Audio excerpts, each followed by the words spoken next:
أعوذ بالله من الشيطان الرجيم. بسم الله الرحمن الرحيم. السلام عليكم ورحمة الله وبركاته. بسم الله الحمد لله. الحمد لله الذي بعث فينا رسوله الأعظم وجعل أمته وسطا خير الأمم حتى يكونوا شهداء يوم القيامة على سائر الأمم. صلى الله تعالى على النبي الأكمل الأفخم سيدنا ومولانا وحبيبنا محمد صلى الله عليه وسلم وعلى آله وصحبه حماة الدين الأقوم. أما بعد. قال الله تعالى في القرآن الكريم: أعوذ بالله من الشيطان الرجيم. قل إن كنتم تحبون الله فاتبعوني يحببكم الله ويغفر لكم ذنوبكم. الآية. وقال النبي صلى الله عليه وسلم: من صلى علي واحدة صلى الله عليه عشرة. وقال الله تعالى في حديثه: لولاك لما خلقت الأفلاك. Al-Mukarramun, para asatidz wal ustadzah SIT Cordova 2 yang kami hormati, keluarga besar SIT Cordova 2 yang kami banggakan, seluruh siswa dan siswi SIT Cordova 2 dari SDIT sampai dengan SMAIT, dan yang kami hormati serta yang kami banggakan seluruh hadirin hadirat rahimakumullah. Puja puji syukur kehadirat Allah Subhanahu wa taala. Berkat inayahnya, taufik dan juga hidayahnya yang Allah berikan kepada kita masih dipertemukan dengan bulan yang mulia. Mulianya bulan karena disinilah dilahirkannya junjungan alam, panutan umat seluruh manusia, bahkan seluruh makhluk yang ada, yakni Nabi besar Muhammad Sallallahu Alaihi Wasallam, itu tepatnya pada Rabiul Awal.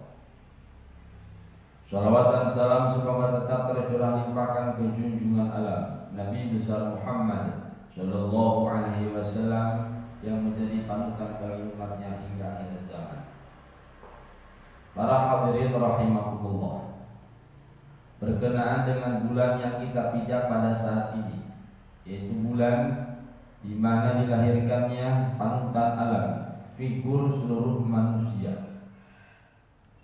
Di sini kita dapat mengambil hikmah, mengambil iktibar dari apa yang Allah contohkan kepada kita, betapa mulianya Nabi kita, Nabi Muhammad Sallallahu Alaihi Wasallam, sekalipun dalam bentuk zahir ia ditampakkan pada akhirul anbiya, yaitu penutupnya para nabi dan rasul, namun nurnya, cahayanya lebih dulu Allah ciptakan sebelum adanya Nabi Adam alaihissalam. Kita teringat dulu satu firman Allah yang Allah khususkan, Allah khitabkan kepada para malaikat ketika Allah ingin menjadikan khalifah di muka bumi ini. Beberapa ayat yang Allah gambarkan dalam surat Al-Baqarah yang berbunyi: A'udzu billahi minasyaitonir rajim. Wa idz qala rabbuka lil malaikati inni ja'ilun fil ardi khalifah. Ketika Allah berfirman berkata kepada malaikat, inni ja'ilun fil ardi khalifah, sesungguhnya aku akan menjadikan khalifah di muka bumi ini. Maka dengan serentak akal yang Allah titipkan kepada para malaikat, maka malaikat berkomentar, qalu ataj'alu fiha may yufsidu fiha wa yasfiku dima'a. Ya Allah, mengapa engkau ingin menciptakan makhluk yang akan membuat kerusakan di muka bumi ini, baik dengan kesyirikan atau dengan kemaksiatan-kemaksiatan? Mengapa sasaran malaikat memiliki pandangan demikian sehingga hal itu membuat ia berkomentar atas akan adanya makhluk yang Allah ciptakan untuk mengolah bumi ini?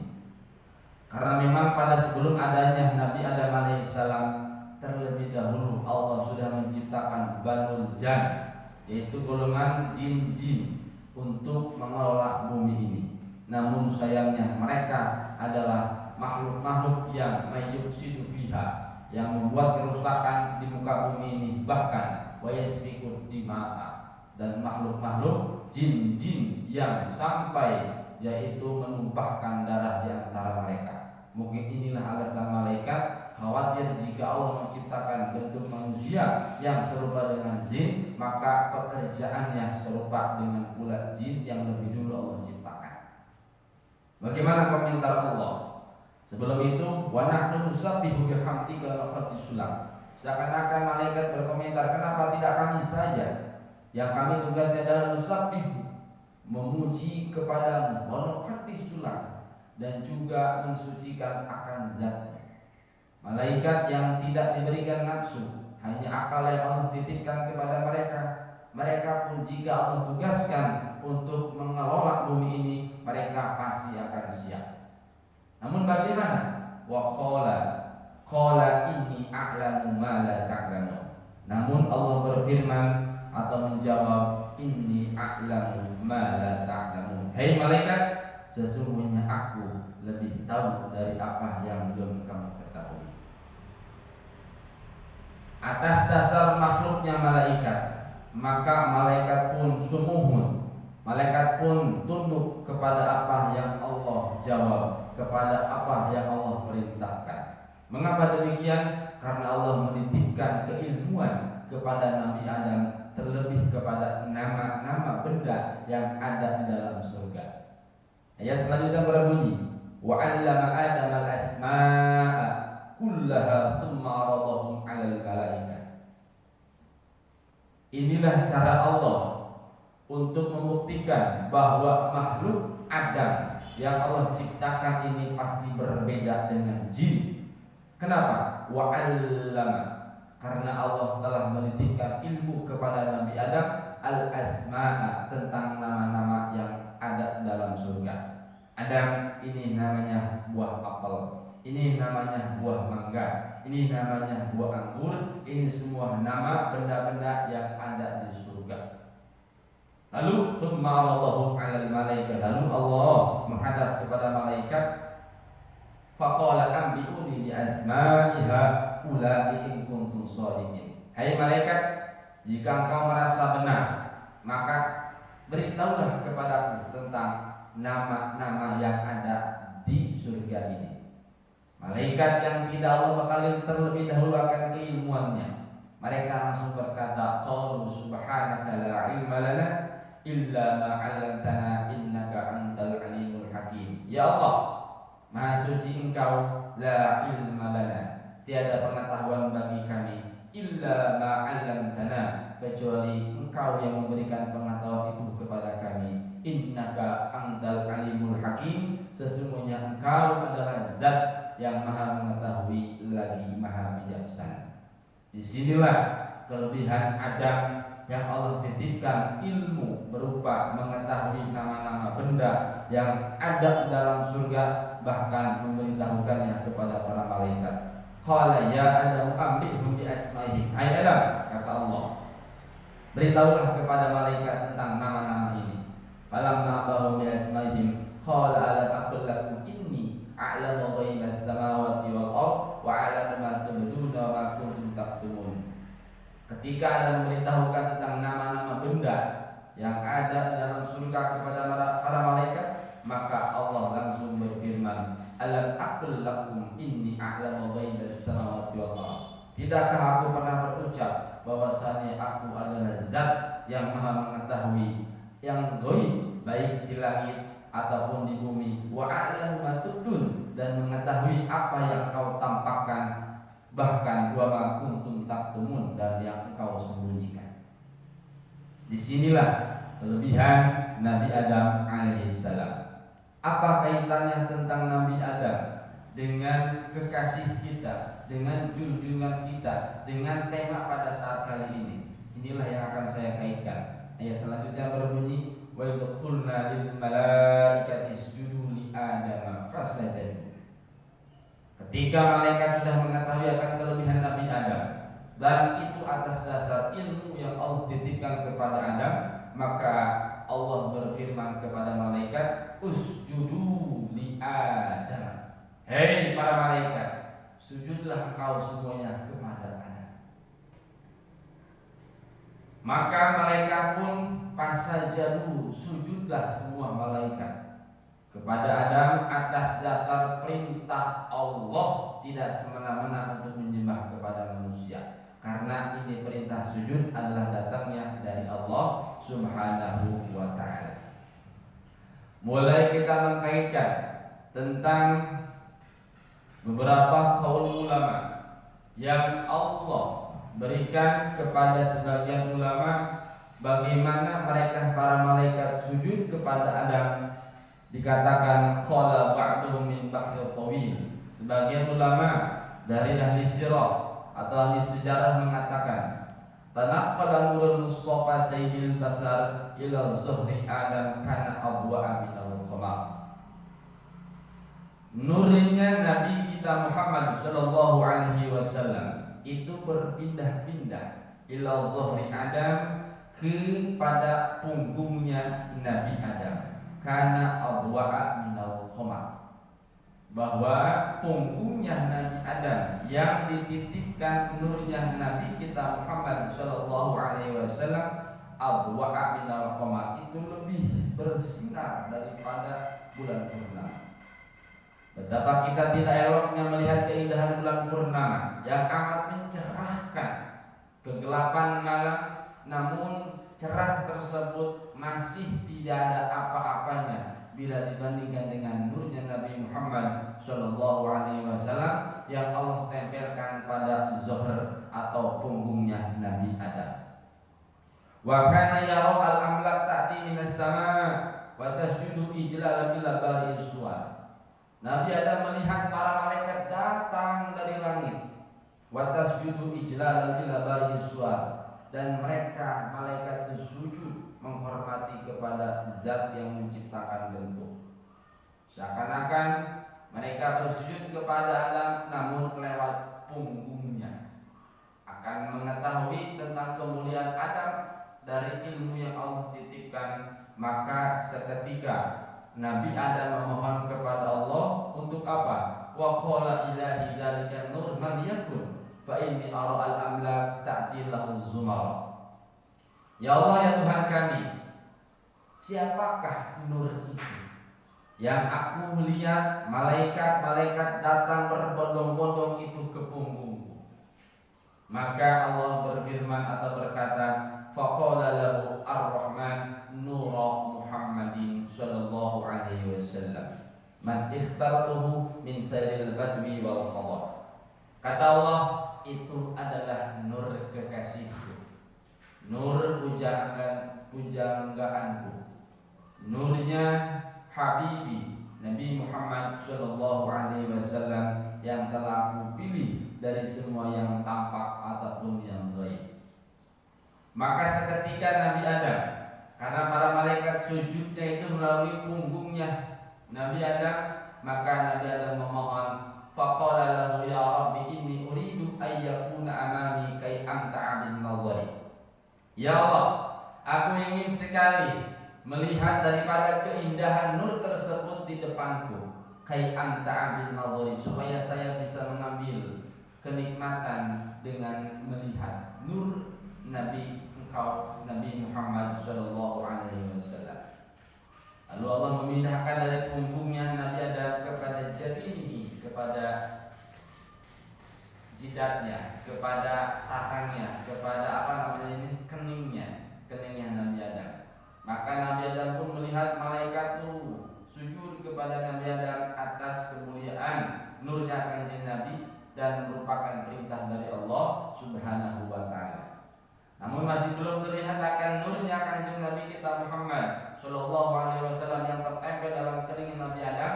Maka Nabi Adam pun terus meminta kepada Allah untuk diletakkan supaya bisa dilihat secara kasat mata. Lalu bagaimana? Fataj'alhu fi sababati wa anisahu.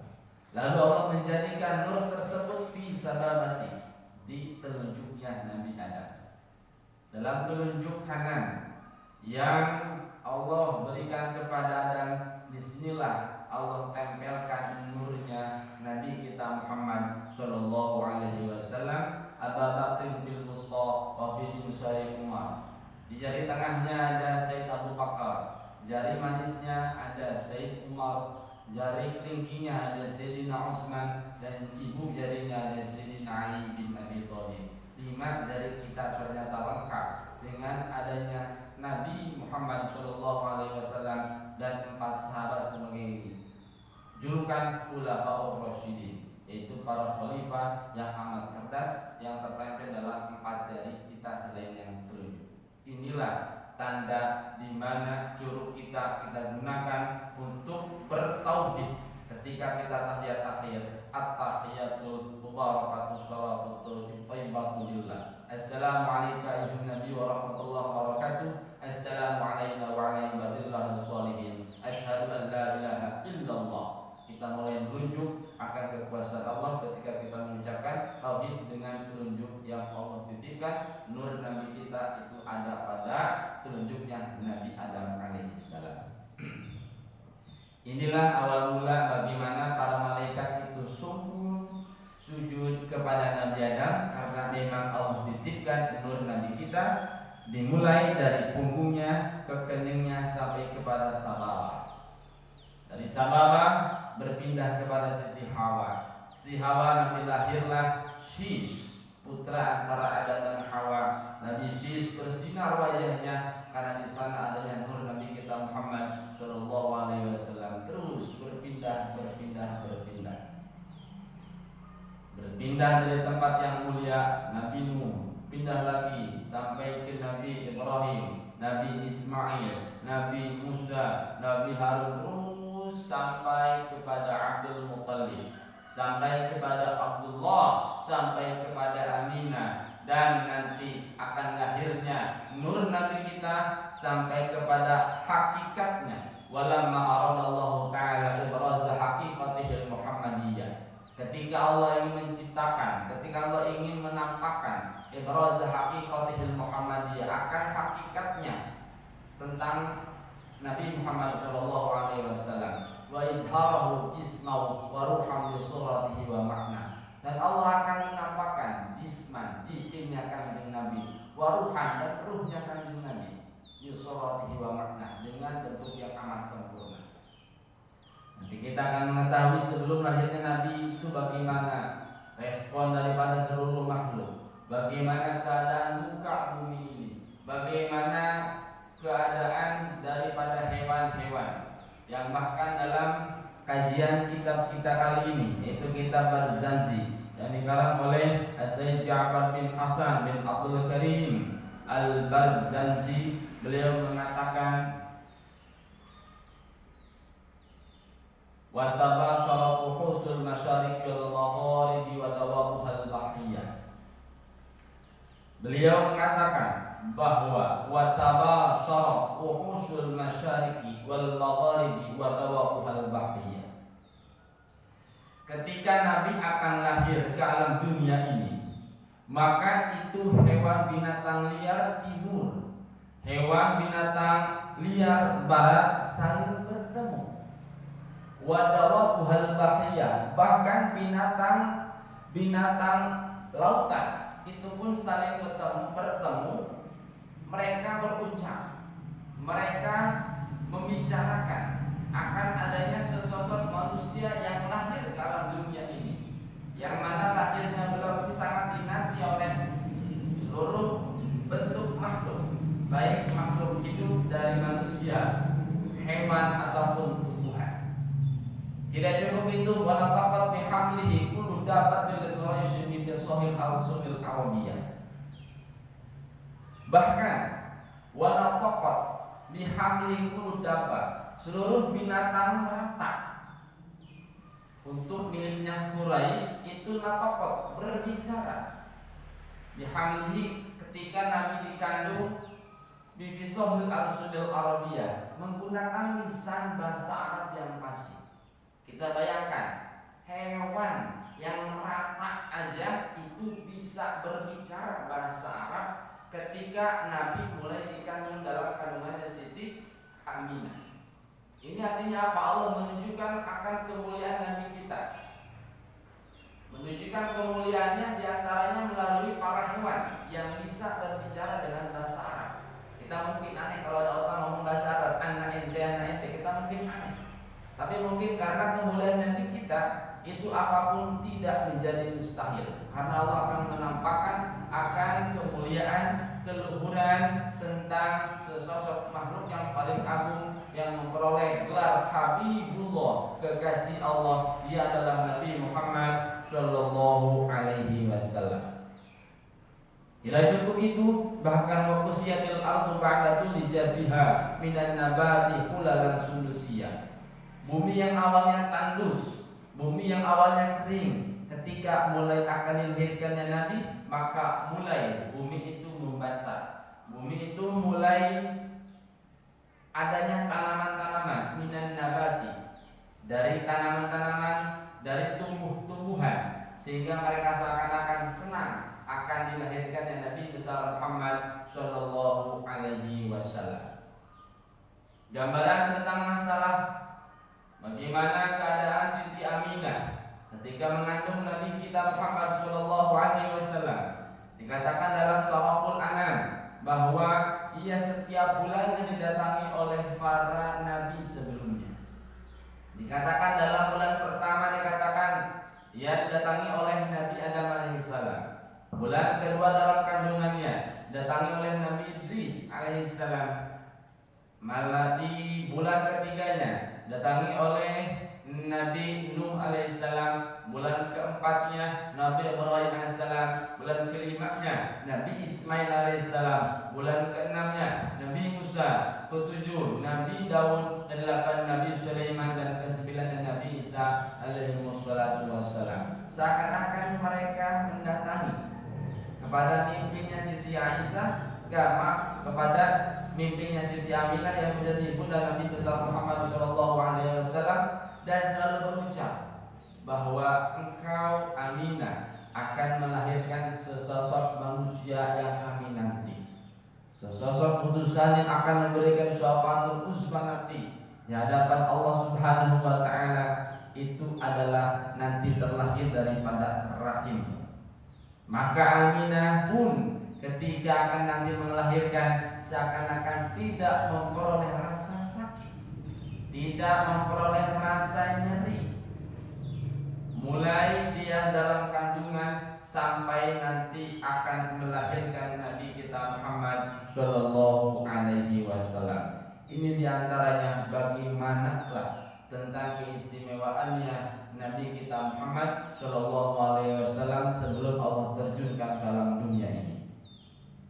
Namun ada suatu kisah yang amat mungkin menjadi kesedihan untuk Siti Aminah. Walamma tamma min hamlihi syahrani ala masyhuril aqwalil marwiyah. Ketika Siti Aminah mengandung Nabi Muhammad Sallallahu Alaihi Wasallam dalam kandungan 2 bulan. Tuwfiya bil Madinatil Syarifati abuhu Abdullah. Nabi kita mulai ditinggalkan oleh bapaknya.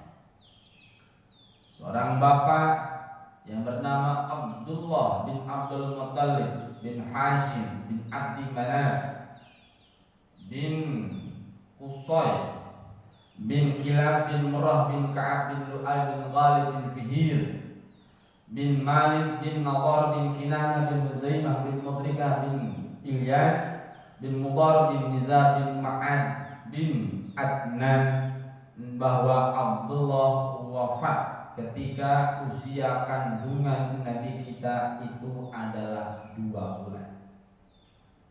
Maka dalam 2 bulan kandungan Kanjeng Nabi dalam perutnya ibunda Siti Aminah, ia telah terlebih dahulu ditinggalkan oleh bapaknya yaitu Abdullah. Maka kondisi Nabi sebelum lahir pun itu sudah yatim.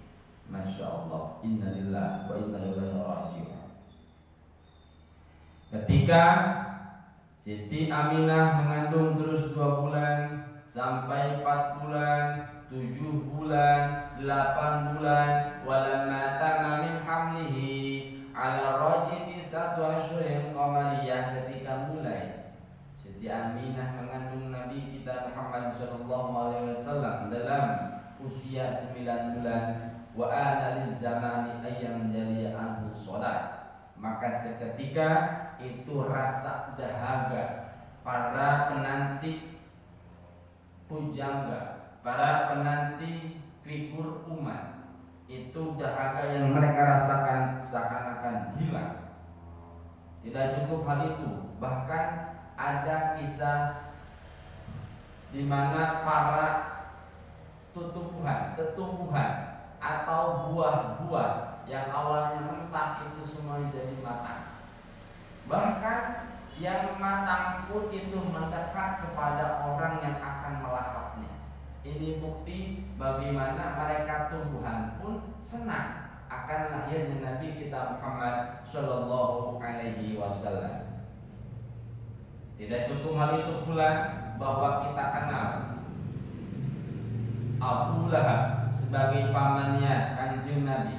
Dia adalah paman yang tak pernah iman dan tidak iman sampai Nabi wafat. Abu Lahab yang ketika mendengar ponakannya itu akan lahir dari Aminah, maka Aminah pun memberi kabar kepada semua keluarganya bahwa anakku sudah lahir melalui lisan yang menanti akan kelahiran Siti Aminah. Hadar ummahu lailata maulidihi Asiyatu wa Maryamu fi minal khaziratil qudsiyah. Bahkan kelahirannya Nabi kita Muhammad sallallahu alaihi wasallam dari kandungannya Siti Aminah itu dihadiri oleh satu Siti Asia. Siti Asia adalah istrinya Fir'aun yang dulu ketika ia dipinta untuk mengakui akan ketuhanan Fir'aun, maka Siti Asia menolaknya karena dia tahu yang wajib disembah itu bukan yang makhluk tapi hanya zat Allah subhanahu wa ta'ala. Ditambah dengan Siti Maryam, ibunda daripada Nabi Isa alaihissalam, bahkan seluruh bidadari pun menghadiri akan kelahiran Nabi kita Muhammad sallallahu alaihi wasallam. Maka Abu Lahab pamannya yang memiliki budak hamba sahaya bernama Suwaibah al-Aslamiyah. Suwaibah al-Aslamiyah memberi kabar kepada majikannya Abu Lahab, wahai paman, wahai majikan, bahwa ponakanmu sudah lahir dari kandungan Siti Aminah. Maka dengan rasa bangganya Abu Lahab itu memerdekakan Suwaibah al-Aslamiyah. Ya sudah, dengan kebanggaanku, dengan kebahagiaanku, dengan kesenanganku, maka engkau aku merdekakan untuk menyusui itu Muhammad.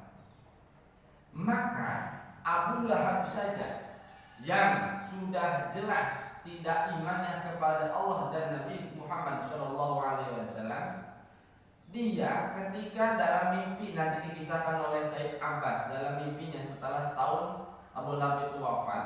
Maka ditanya Abu Lahab, apa yang Allah perbuat kepadamu? Maka Abu Lahab mengatakan bahwa aku selalu dalam siksaan, kecuali ada satu malam aku diberi kenikmatan, aku diberi kebahagiaan. Malam apa itu? Yaitu malam Senin, ketika aku mendengar kabar dari Suwaibah al-Aslamiyah bahwa ponakanku telah lahir. Di sanalah dengan adanya rasa banggaku, aku merdekakan dia sampai dia aku suruh untuk menyusui Nabi Muhammad Shallallahu Alaihi Wasallam. Atas dasar kebahagiaan itulah aku diberi keringanan siksa, terkhusus hanya pada hari Senin Qubailal Fajri. Bahwa Nabi kita lahir itu sebagian besar riwayat mengatakan Qubailal Fajri Isna Asara min Rabiul Awal, yaitu menjelang fajar tanggal 12 Rabiul Awal pada hari Senin. Disinilah bahwa Abu Lahab saja yang gelarnya kafir, tidak memperoleh hidayah dari Allah, itu merasa bahagia bahagia dan diberi keringanan dalam siksanya. Apalagi kita yang senang, yang bahagia, yang turut ingin merayakan kelahiran Nabi kita Muhammad SAW, entah itu dengan cara menceritakan dengan sirahnya, qasidah, burdah, barzanzi dan dibai lain sebagainya, dengan kita sedekah kepada saudara-saudara kita. Ini merupakan bentuk cinta kita kepada Nabi. Mudah-mudahan dengan cinta kita ini memperoleh syafaatul uzma nanti di yaumul akhir kelak. Amin Allahumma ya rabbal alamin.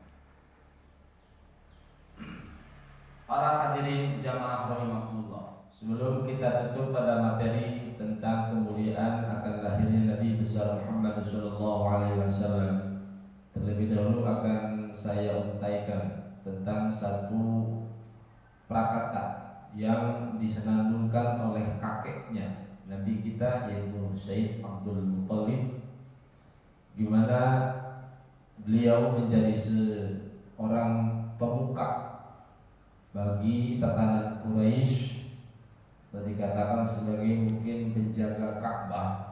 Ketika mendengar dari itu cucunya lahir yang bernama Nabi Muhammad SAW, dia langsung menghadap ke Siti Aminah, dia langsung membawanya. Karena dalam sebagian riwayat dikatakan ketika Nabi lahir itu pun itu kondisinya sudah bersih, pusarnya pun sudah bersih, bahkan makhtunan itu sudah dikhitan. Maka Sayyid Abdul Muttalib langsung membawa ke depan Ka'bah dan menyenandungkan satu syahidan atau yang sering kita senandungkan dengan sholawatan. Bagaimana hal itu sholawatannya? Sallallahu alaihi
memuliakan melalui kelahirannya, yang mungkin masih tertutup untuk menceritakan bagaimana sirah nabawiyah yang sesungguhnya. Maka dari itu, untuk hal itu boleh kita merayakan kelahiran Nabi Muhammad SAW dengan cara membaca qasidahnya, membaca sirahnya tadi mungkin yang sudah disampaikan. Di antara yang paling utama adalah kita harus sering membaca sholawat kepada Nabi Muhammad SAW.